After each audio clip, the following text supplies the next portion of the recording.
Votre super pouvoir d'enseignante que l'IA ne pourra jamais copier. L'humour, Ah oui, mais tellement, tellement. L'expertise, c'est une somme de connaissances ou une façon de décider? une façon de décider. La chose que vous ne délégueriez jamais à une IA. Alors, la correction de copie, la rédaction des bulletins et le: «Maman, tu peux me faire réciter?» Je Oh, dévie un c'est petit peu. trop mignon, j'adore, ouais. Un mot pour qualifier ce que serait une bonne utilisation de l'IA. Critique, OK. Votre réflexe quand vous utilisez une IA pour préparer un cours. je vais lui dire: «Pose-moi des questions pour m'aider à préparer ce cours». OK. Que diriez-vous à une collègue qui a peur de l'IA? Pourquoi? L'IA, une menace ou une chance pour la relation prof-élève? Au départ, une menace et une fois qu'on sait ce qu'il y a derrière et comment on peut l'utiliser, une chance. OK. Votre plus grande joie en tant qu'enseignante? Bah, voir mes étudiants bien dans leur basket. Mmh.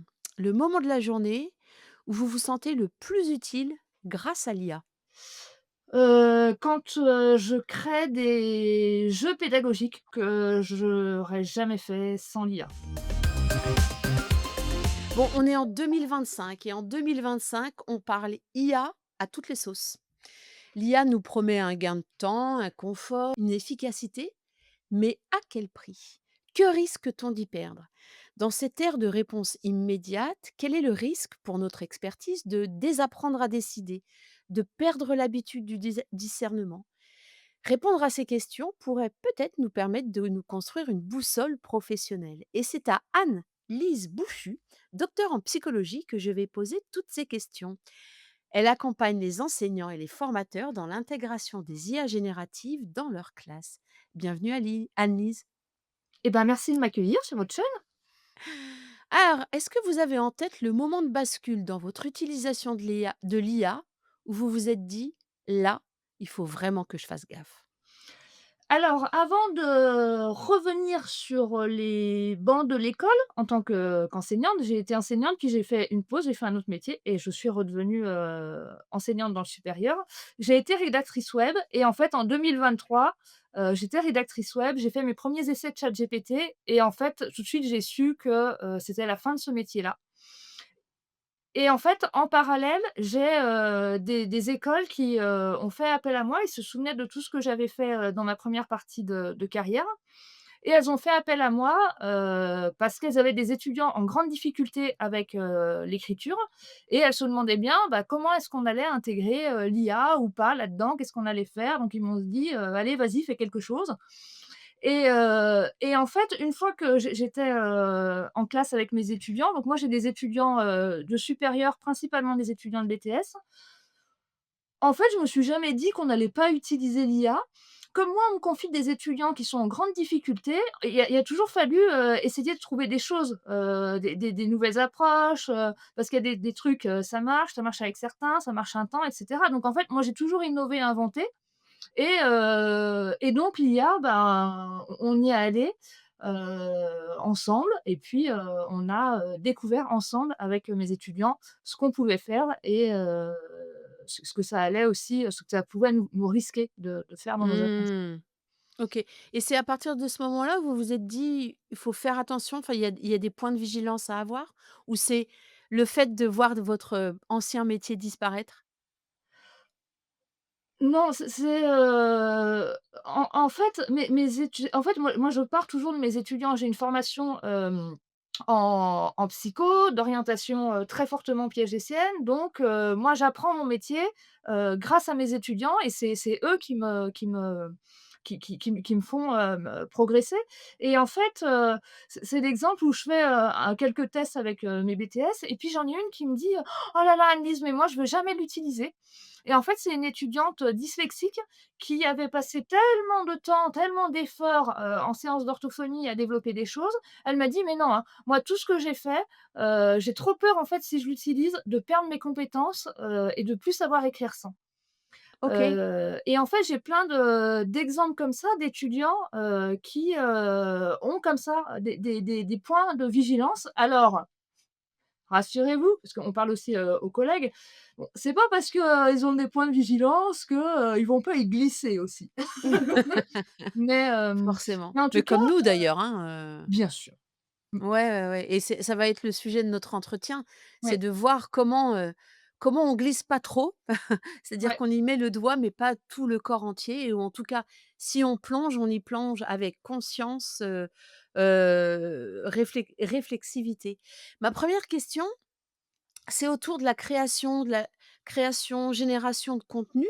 On en parle beaucoup, hein, de l'IA à pour ces possibilités-là. Mais l'expertise d'un enseignant ou d'une enseignante, c'est aussi et surtout, j'ai envie de dire, de décider, de chercher, de construire. Est-ce que c'est des compétences qu'on peut déléguer sans risque à la machine? Parce que c'est bien une machine.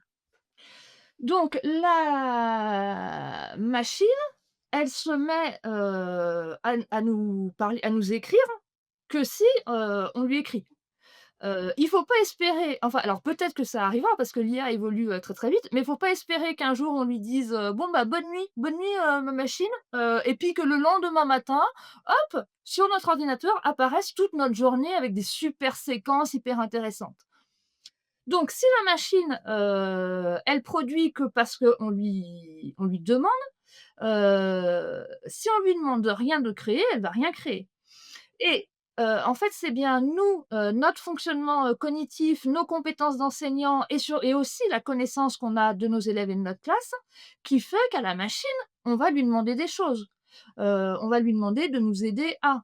Et puis il y a des moments, elle fera des trucs, ça nous ira pas, donc on va réajuster, on va travailler comme ça, par pas à pas. Mais en fait, justement sur ce qui est, de chercher, de construire, c'est bien nos compétences, d'enseignants qui sont à l'œuvre et on cherche, on construit parce qu'on connaît nos élèves et parce qu'on est animé par le fait qu'on a envie que nos élèves, ils apprennent plein de trucs et ils soient à l'aise et qu'ils aient plus aucune difficulté dans le meilleur des mondes. Donc en fait, pour moi, c'est pas des choses qu'on peut déléguer à la machine. La machine, elle répond juste à ce qu'on lui raconte. Mmh. OK, OK. On voit partout, hein, les craintes, des technico, sceptiques et c'est très bien qu'il y en ait parce que ça permet de rester, vigilant. C'est de perdre son expertise, c'est de perdre de l'intelligence et est-ce que de s'appuyer sur l'IA, peut nous faire perdre notre expertise? En fait, l'IA, pour moi, enfin la machine, elle va nous produire du contenu intéressant parce qu'on lui pose les questions intéressantes. Et Ouais. c'est bien parce que plus, on va, développer justement notre expertise, d'enseignant, notre connaissance des élèves, qu'on va pouvoir lui poser des questions qui vont être, pertinentes pour notre classe. Et justement, si on en venait à ce moment-là de elle nous fait perdre notre expertise, c'est parce qu'en fait, on arrive à un moment, comme ça nous arrive tous, hein, de l'année où on n'en peut plus, où on est fatigué, où on a plein de copies à corriger et cetera et finalement notre cerveau et notre enthousiasme, ils s'épuisent, donc on va plus lui raconter à la machine, on va plus lui faire des demandes, intéressantes et la machine fait des demandes, pas intéressantes. Mais mais non, pour moi, la machine, ne va pas, faire perdre notre expertise et quand bien même on en viendrait à ce moment où on n'en peut plus et où du coup la machine, elle nous produit des trucs complètement inintéressants, qu'est-ce qui va se passer en classe? Bah, nos élèves, ils vont Ça pas va pas s'intéresser marcher. non plus. Mmh. Donc hop, c'est eux qui vont nous réveiller, c'est toujours eux au centre de tout, qui vont nous dire: «Ouais, allez, fais un truc sympa» C'est quoi ce et truc? et Ouais. ça repart. Voilà. Ouais, ouais, ouais. À vous écouter, en fait, je me fais la réflexion que, quand on est enseignant et tout professionnel, on fait. On est dans une routine où on sait faire, on sait produire du contenu, on produit nos séances, nos séquences comme ça, un peu en mode automatique, hein. On peut être un peu en mode automatique et d'utiliser l'IA, puisque on est obligé, de lui passer commande de quelque chose, eh bien, ça nous oblige à penser à ce qu'on fait, pourquoi on le fait, pour donner ces consignes-là, à la machine et moi, du coup, j'ai l'impression que, heu, cette démonstration peut nous faire dire: «Ah ouais, en fait, on peut monter en expertise en utilisant l'IA». En devenant beaucoup plus conscient de ce qu'il y a derrière notre contenu nos contenus pédagogiques? Oui, je vais faire le parallèle aussi avec ce que je raconte sur, l'écriture.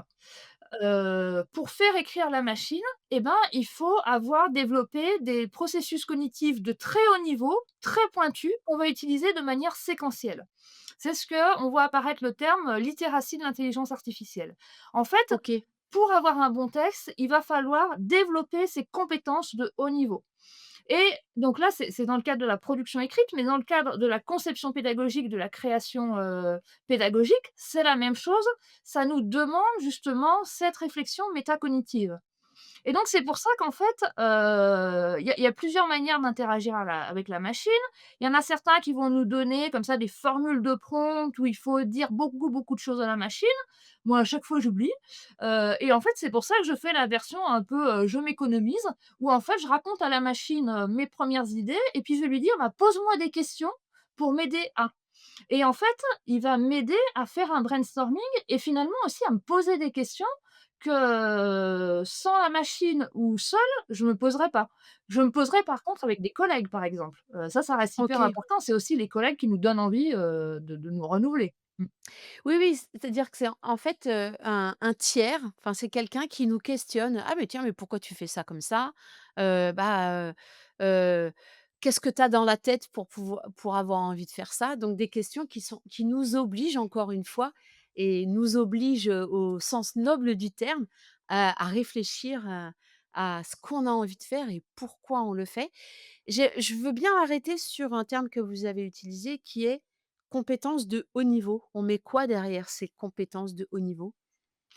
En fait, au niveau d'un point de vue cognitif, c'est ce qu'on va appeler les fonctions exécutives, avec, voilà, la planification et les sous-process de planification.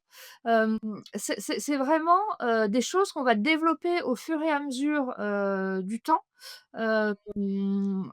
Alors dans le cadre du métier d'enseignant et bien, c'est bien sûr pendant la formation, mais c'est aussi, ben, avec nos élèves, et aussi avec, les contraintes, de l'éducation nationale.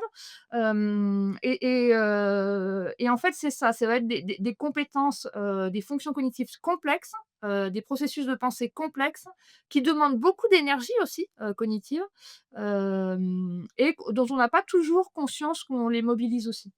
Mmh. OK.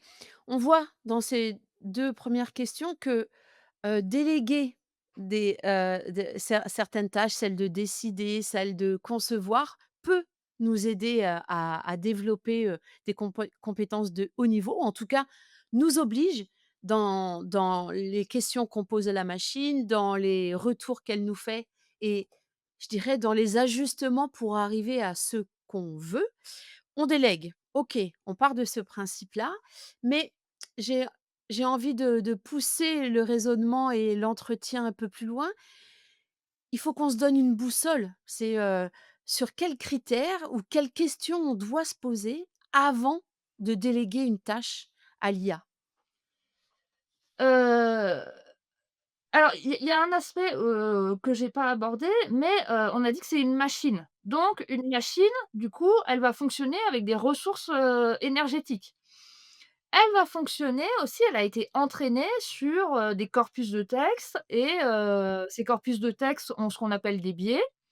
Et du coup, notre machine, elle peut nous donner des résultats pas toujours exacts et à chaque fois qu'on va faire fonctionner la machine, à chaque fois, en fait, on va faire appel à des ressources, en énergie.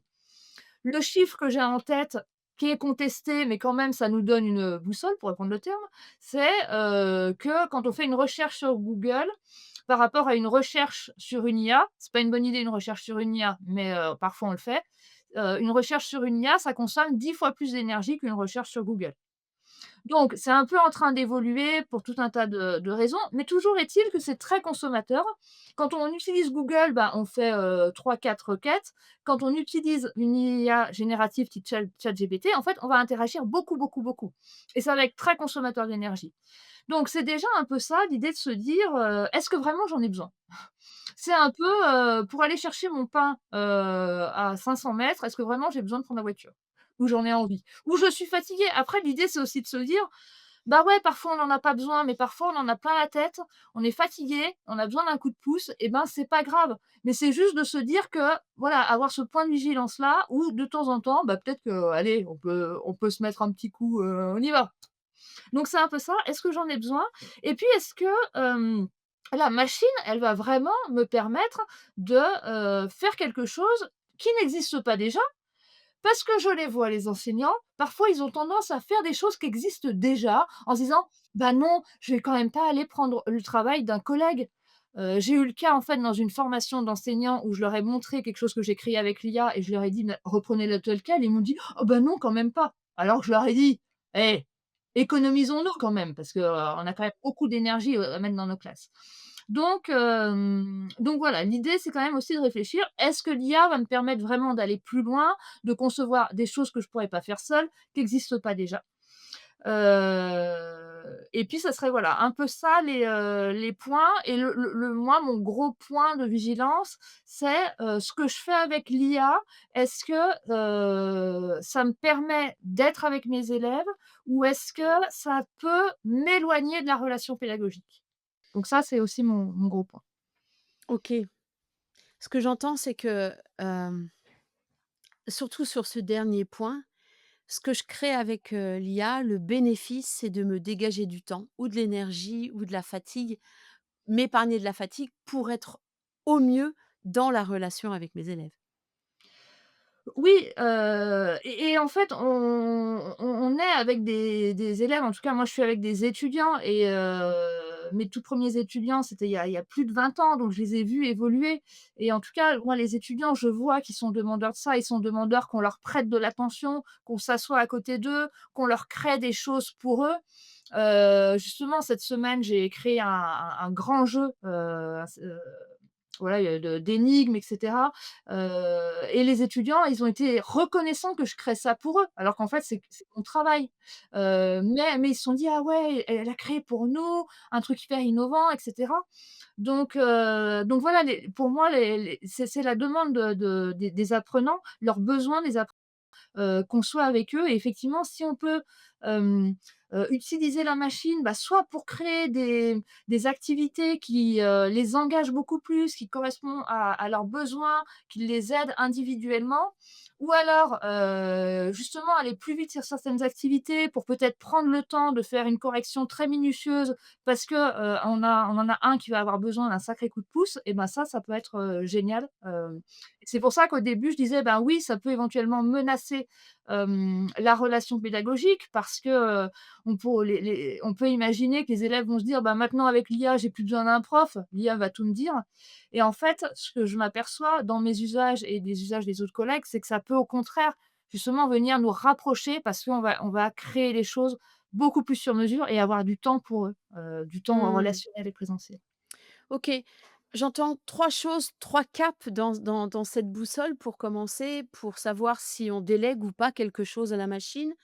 La question de: «Est-ce que j'en ai vraiment besoin? Est-ce que ça existe pas, ailleurs?»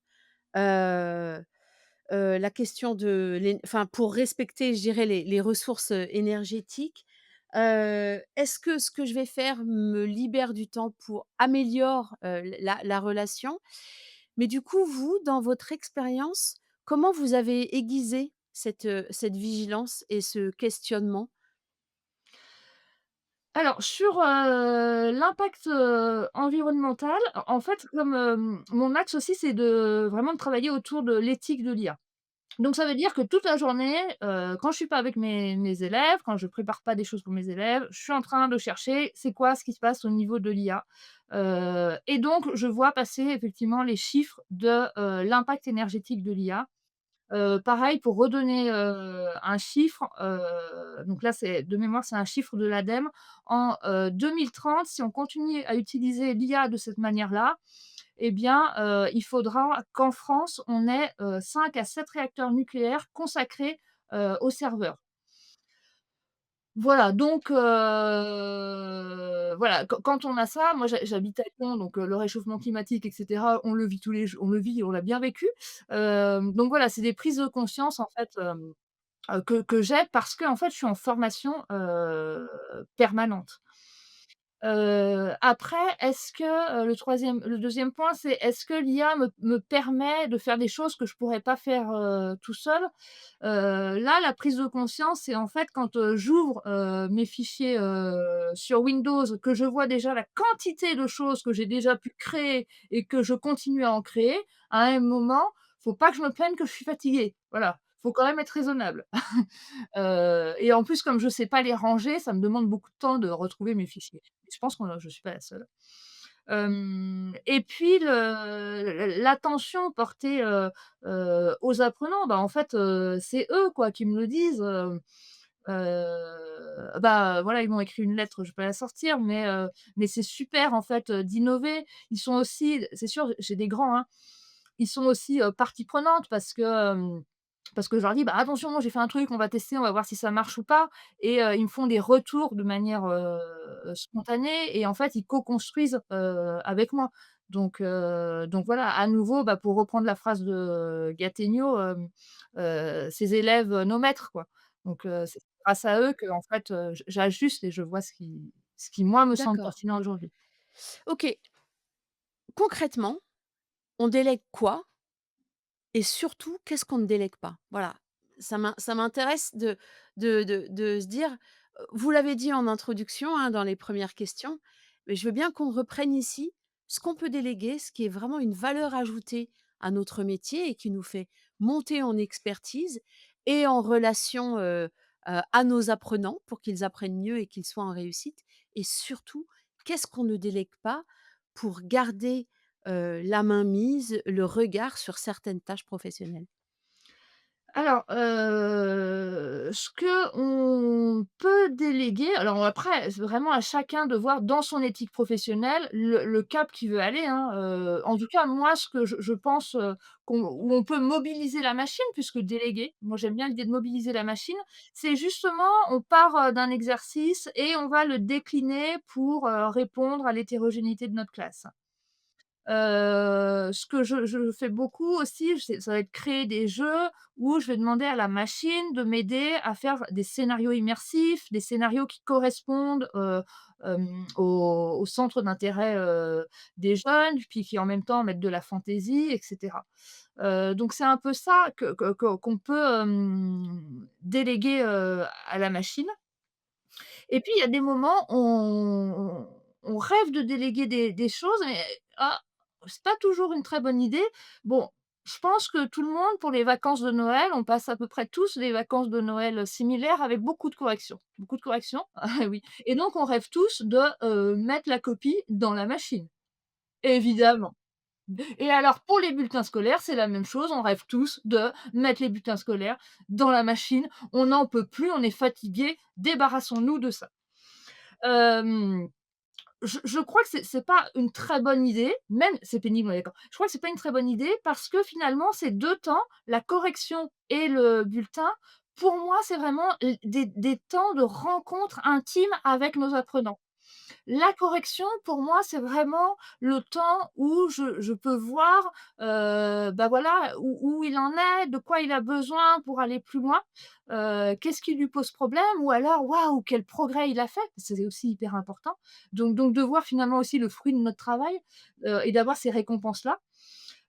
Et puis le bulletin, c'est le temps où, et ben, c'est important de peser nos mots, de personnaliser pour aussi lui montrer qu'il est important et et lui faire passer en quelques lignes un message et aussi un message à ses, aux parents. Donc c'est vrai qu'on peut être tenté et puis, on voit passer sur, LinkedIn, des, gens qui arrivent à automatiser tout ça. Pour moi, voilà, je suis pas sûre que ce soit, quelque chose de pertinent. Et le troisième point, ça avait été une de mes questions justement dans les fameuses vacances de Noël complètement épuisées, où j'ai corrigé mes copies de BTS et elles étaient assez mauvaises et là, j'ai cette idée géniale dans ma tête qui passe. Je me dis: «Puisque c'est comme ça, je vais plus me casser la tête pour eux». Je savais en disant ça que c'était une mauvaise idée et donc je me mets à créer, des situations pédagogiques inspirées du plan de travail, Freinet pour qu'en fait, ils reprennent, leur copie et qu'il y ait un véritable travail de correction et pour, accompagner et soutenir ce travail de correction, je crée, un chatbot avec cette idée: «Puisque c'est comme ça, je vais plus me casser la tête pour eux». J'avais même eu dans l'idée de prendre un livre en cours pour les et être tranquille. Ça s'est pas du tout passé comme ça, où effectivement, bah, je leur ai expliqué, je les ai accompagnés et ils étaient, chacun justement, en train de dialoguer à un moment de l'activité avec leur chatbot et puis après je leur ai dit: «Mais, en fait, vous trouvez pas que c'est ennuyeux? Vous trouvez pas que je vous ai délaissés, abandonnés et cetera?» Et ce que m'ont dit, les étudiants, donc là j'ai eu 2 classes, ils m'ont dit: «Ben, non déjà, waouh, c'est super tout ce que vous avez fait pour nous». Alors je voulais pas me casser la tête, mais voilà et puis, ils ont trouvé que moi c'est un chatbot qui en fait leur donnait pas de réponse, faisait que leur poser des questions à partir de ça et en fait ils ont trouvé que ça les aidait à avoir une forme de clarté, et d'avoir une machine justement qui les accompagne et aussi une machine qui jamais s'énerve et lève les yeux et soupire. Moi je dis pas qu'il fait ça dans la classe. Et donc au début, voilà, quand je me suis lancée dans cette histoire de chatbot et ben, je savais pas trop si c'était, déléguer à la machine et me débarrasser de mes étudiants ou venir, vraiment apporter quelque chose et renforcer, la relation pédagogique. Donc ça, c'est mon exemple de chatbot, mais voilà, les chatbots, il y en a plein, plein, plein sur la toile et c'est pour moi, c'est vraiment un point de vigilance. Ça peut être génial, mais est-ce qu'à un moment, c'est pas, voilà. Donc c'est vraiment un questionnement à avoir, mais à avoir avec les élèves. Mmh. OK, on a vu ensemble, hein, ce qu'on pouvait déléguer, pas déléguer, quelle pouvait être notre boussole, les questions à se poser. Hem, Moi, j'aimerais du coup qu'on aille sur la question, je délègue, je crée des contenus qui me permettent d'aller plus loin peut-être avec mes élèves, de les engager plus consciemment, heu de façon plus ludique, de façon plus novatrice dans l'enseignement et dans l'apprentissage. Mais du coup, qu'est-ce que ça libère pour nous et qu'est-ce que ça nous permet de libérer comme espace et qu'est-ce qu'on en fait de cet espace? Pour l'instant, je sais pas ce que ça libère. En tout cas, il y a cette idée à chaque fois que j'interviens en formation d'enseignants ou de formateurs: «Oh, c'est génial, on va gagner du temps». Ouais, Je leur dis: «Attention, ça m'étonnerait». Et d'accord, effectivement, c'est le retour que font, c'est qu'en fait, déjà, il y a le temps de prendre en main la machine, de savoir ce qu'on va lui demander. c'est vrai. Le fameux, «Oh mais il comprend rien». Ben non, la machine elle comprend pas rien, c'est juste qu'on lui a mal pas expliqué comme il faut et cetera. Donc il y a déjà ce temps, qui est assez chronophage et puis en fait, comme la machine elle s'arrête jamais de parler, bah, nous on veut continuer à la parler. Donc ça, c'est très chronophage. L'autre chose que je me suis aperçue, moi, dans mon utilisation, c'est qu'en fait, ça m'a permis de créer des, projets pédagogiques, des situations pédagogiques beaucoup plus, ambitieuses et créatives que, si j'avais pas eu la machine. L'exemple du plan de travail Freinet, quand j'en parle, à mes collègues formateurs d'enseignants, ça les fait bien rire ma phrase en disant: «Je vais plus me casser la tête pour eux», puis derrière je leur parle du plan de travail Freinet et ils se disent: «Ah ah ah, non, c'est très, très long à faire».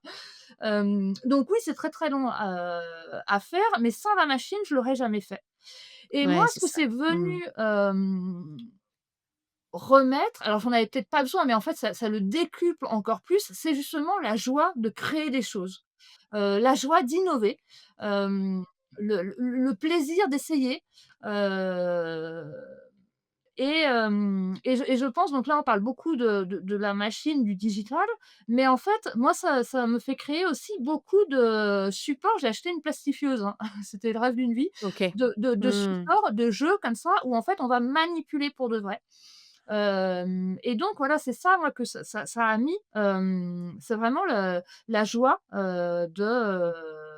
de continuer à inventer, à créer, et puis la joie de voir aussi que, bah, pour les étudiants, ça les raccroche, ça les met en mouvement, et ça leur donne envie aussi d'essayer et ça leur, ça leur fait, comprendre encore plus que, on apprend tout au long de notre vie, que, apprendre, c'est pas un enseignant qui arrive avec une méthode toute faite, mais c'est en expérimentant ensemble qu'on construit. Donc voilà, ce que ça a mis, en tout cas moi, dans mon emploi du temps, c'est de la joie, c'est encore plus de joie et encore plus d'enthousiasme avec mes étudiants. Parfait, on a balayé, tous les sujets, qu'on avait envie d'aborder. À la limite, pour terminer, je veux bien un peu une photographie de ce que ça donne, l'IA dans votre, vie d'enseignante, de la conception au partage avec vos élèves. Qu'on ait comme ça ce fil, de l'utilisation que vous avez de l'IA dans votre quotidien professionnel. Un exemple, que j'ai, donc moi je réponds souvent, à des demandes d'établissements supérieurs, heu souvent ils me disent: «Mais qu'est-ce que vous avez à proposer?» Et moi je pars de l'inverse, je dis: «Bah, c'est quoi vos besoins, les problématiques? Pourquoi vous me sollicitez?» Puisqu'en fait, moi on me sollicite pour animer des ateliers autour de l'IA, mais ça rentre pas dans les programmes et dans les maquettes, donc c'est que du bonus. Du coup, c'est pas faire de l'IA pour faire de l'IA, mais c'est où est-ce qu'on veut aller? Donc là, c'est l'exemple d'une école d'enseignement supérieur, où j'avais déjà intervenu sous forme de conférence et là, la demande c'était, «On veut quelque chose de fun». C'est large, hein. Alors j'ai mon nez mais ça a pas marché. Ah enfin si, ça marche toujours le nez clown, et en fait, donc l'idée, c'était vraiment de faire travailler les étudiants sur les enjeux éthiques. Donc qu'est-ce que ça pose comme question sur le monde du travail, au niveau énergétique, au niveau des droits d'auteur? Et puis il y avait un quatrième point de vue et en fait, j'ai posé ça à ChatGPT. Je lui ai dit, «Voilà, c'est des étudiants, on me demande de faire quelque chose de fun. Voilà ce que je veux aborder», en sachant que je l'avais déjà abordé, en fait, sous forme de conférence. Mais bon, à force de faire des conférences, je commence à en avoir ras la casquette. Et en fait, ChatGPT m'a proposé, plusieurs activités, gamifiées, ludiques. Et puis, ben, en fait, dans les propositions, qu'il fait, ça, c'est le cas souvent, bah, parfois, il y en a, je comprends pas ce qu'il veut faire. Parfois, il y en a, je vois bien, mais moi, je les ai jamais faits et je suis pas à l'aise. Et puis, bah, parfois, il va me sortir quelque chose: «Ah bah oui, mais c'est bien sûr». Donc c'est sûr, c'est quelque chose que, j'aurais pu trouver toute seule dans ma tête, mais ça m'aurait pris beaucoup plus de temps. Et finalement, lui, il va m'amener à, voilà, à trouver une idée d'activité. Donc là, le point de vigilance aussi, c'est qu'en fait, parfois quand même, il me propose un peu toujours les mêmes activités. Donc pour me renouveler, bah, tout simplement, je parle avec des collègues, des vrais humains et cetera. Et puis voilà, donc une fois qu'il y avait eu cette idée de jeu et ben, c'était comment le scénariser. Donc là, comment le scénariser, concevoir les supports et cetera, ça m'a pris, peut-être 2 jours.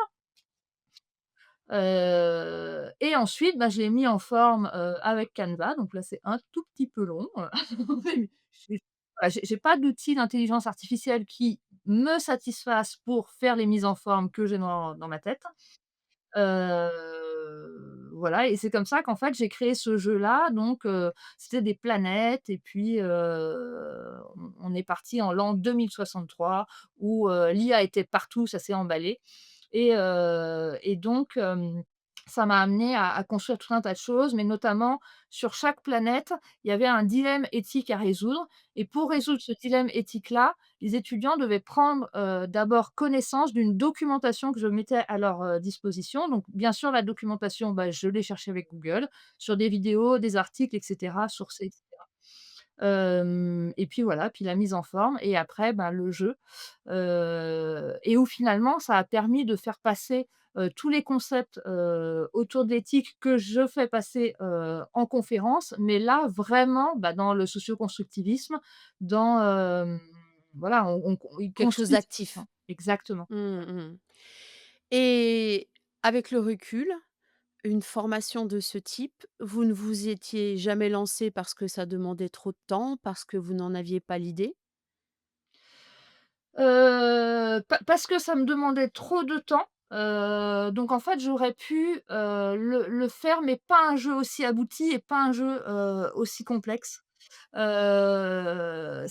demande, voilà, beaucoup de temps et finalement, comme aussi en conférence, ça marche bien et que j'ai mes blagues qui marchent bien et que finalement j'ai des bons retours, en fait, je pouvais rester, comme ça et ça satisfait, tout le monde, que ce soit, Ouais, l'école ouais, qui ouais, me tout à commande fait. ou les étudiants. Mmh. Et là, on va vraiment dans une autre dimension et ouais, les étudiants, ils se rendent compte que ça apporte autre chose parce que ça apporte leur construction de pensée et une construction collective de point de vue et pareil, du coup, j'ai eu la chance que le responsable formation assiste à une partie des jeux, et ils se sont rendus compte, de l'intérêt de ça.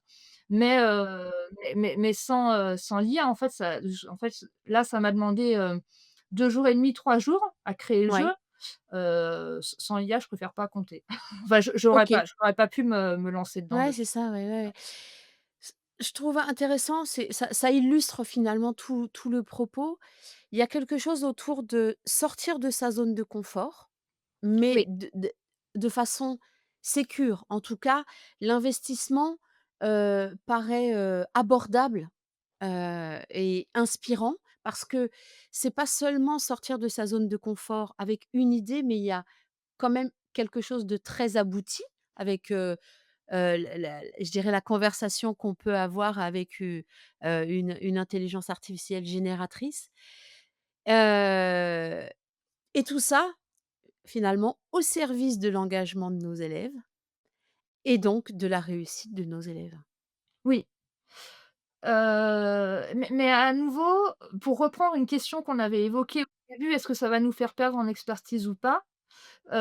C'est bien mon expertise pédagogique qui a amené à créer tout ça. Heu et c'est bien parce que, voilà, pendant, ma très longue formation en psycho, le conflit socio-cognitif, je l'ai vu sous tous les angles, qu'ensuite, je l'ai expérimenté et cetera, que je suis allée dans la piste que me propose, ChatGPT au départ. Hem, Sans, une expertise et donc sans finalement aussi continuer à se former en tant qu'enseignant sur autre chose que l'IA, Tout parce à qu'il y a fait. pas que l'IA dans la vie. De toute façon, l'IA n'apportera pas grand-chose et il y en a beaucoup qui vont dire, enfin, il y en a certains, pas beaucoup, qui disent: «Ben, en fait, finalement, l'IA, ça m'apporte rien de plus, quoi». Mmh. Voilà. Et oui, oui, oui, en fait, ce que j'entends pour terminer, c'est qu'il y a un vrai cercle vertueux. C'est que soit on reste dans je dirais dans sa zone de confort cognitive et on teste l'IA et on se dit: «So what?» enfin, qu'est-ce que ça apporte? Ou on se dit: «OK, je sais le potentiel, si la réponse est médiocre, c'est que moi j'ai été médiocre dans ma question. J'apprends à poser d'autres questions, à avoir des apports autres, à donner à la machine pour qu'elle me donne des réponses, qui me sortent de ma zone de confort et là, à partir du moment où je suis dans ce cercle vertueux, je monte en expertise de prompt, donc en expertise, je dirais, ou didactique ou pédagogique. Ça me permet d'avoir des activités qui, pour le coup, engagent plus mes élèves et me font monter, en compétences, en pédagogie et Mmh, en relationnel mmh, avec mes élèves. tout à fait. OK, ne perdons pas de vue la boussole qu'il faut avoir et on remonte le fil de la discussion. En tout cas, merci beaucoup, de vos réponses qui permettent un peu de structurer la posture qu'on doit avoir dans ce monde qui va à 100 à l'heure Mmh. concernant l'IA. Et ben, merci à vous de m'avoir accueillie.